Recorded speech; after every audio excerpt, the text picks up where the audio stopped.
À côté de vous, il y a un certain Guillaume Meurice. Oui, c'est moi. Je vois pas qui c'est. Si, c'est moi, regardez. Vous je suis êtes là. déjà croisés, paraît-il. Oui, on se connaît un petit peu. Écoutez, chronique difficile aujourd'hui, Charline. J'ai bien failli pas pouvoir la faire parce que figurez-vous que le MEDEF en a marre de moi. Hein, c'est beaucoup de tristesse parce que moi je les aime beaucoup, mais c'est comme ça. Voilà, l'amour a ses raisons que le patronat ne connaît pas. Voilà, c'est de Pascal Arnaud, le frère de Bernard Arnault. Il a fallu plusieurs mails, hein, dont certains de Charline. Merci beaucoup à vous pour être finalement accrédité à l'événement Entreprise et politique qui avait lieu ce matin. Alors j'ai quand même. J'ai mes raisons. Ouais, elle est fortiche. Alors attention, j'ai quand même été accrédité sous condition. Il est bien précisé dans le dernier mail du service de presse que si je pouvais éviter de dire que Pierre Gattaz peut se mettre ses pins 1 million d'emplois, je cite le mail, au derrière, hein, ce serait mieux. Donc je le ferai pas. Oui, hein. sinon je perds mes réseaux. Là. Ah, évidemment. Et puis j'ai beaucoup trop de respect pour les pins. Donc on va parler politique puisque les patrons recevaient aujourd'hui les candidats pour leur grand oral sur l'économie. Car la question est comment ? C'est une question sérieuse, je veux dire, sur l'économie, sur l'intérêt des PME, sur l'important, la start-up, oui, ce qu'on appelle le scale-up est aussi important. Et comment vous dites ça ? Scale-up. C'est pas français ça ? Non. Donc vous respectez pas la clause Molière déjà ? Non, voilà. Voilà, ça commence bien. Le gars fait du skill-up. Je suis sûr qu'il en a parlé en conf call après un lunch. On continue à zap. Enfin, un patron qui respecte pas la loi en même temps au MEDEF, c'est aussi étonnant que le fils de Valérie Pécresse qui fume des joints. Tout le monde ferait pareil si sa mère était Valérie Pécresse. Alors, parlons plutôt programme. Moi, ma question du jour, c'était quelle est la différence entre le programme économique de Macron et celui de Fillon ? En dehors du politique, mais...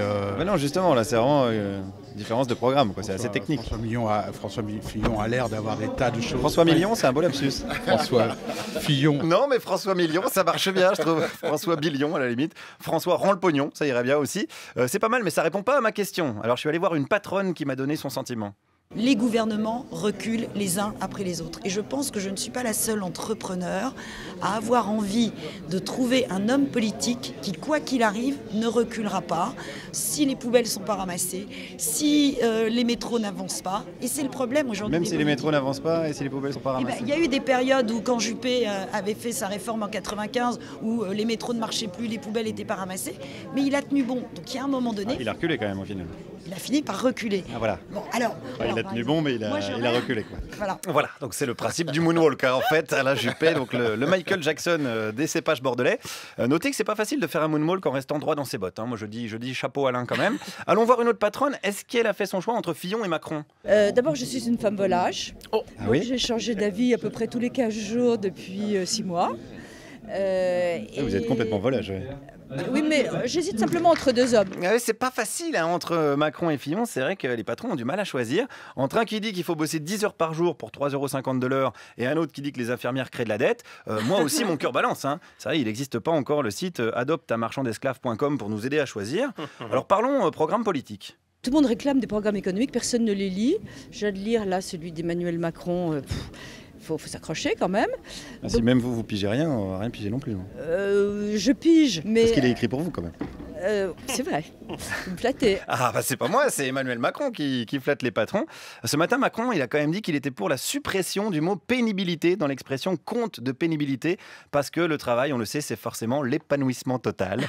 J'en parlais aux familles des 400 personnes qui se suicident par an, soi-disant à cause de leur travail. Je leur disais non, ça n'a rien à voir. Regardez plutôt si dans la playlist, il n'y avait pas William Scheller. Ça, c'est une vraie cause de suicide. Alors, quelle est donc cette différence entre le programme économique de Macron et de Fillon ?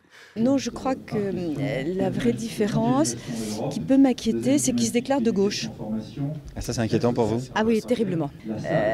C'est un vrai problème. La gauche n'a pas la même vision de l'entreprise. J'ai l'impression qu'il n'est pas de gauche.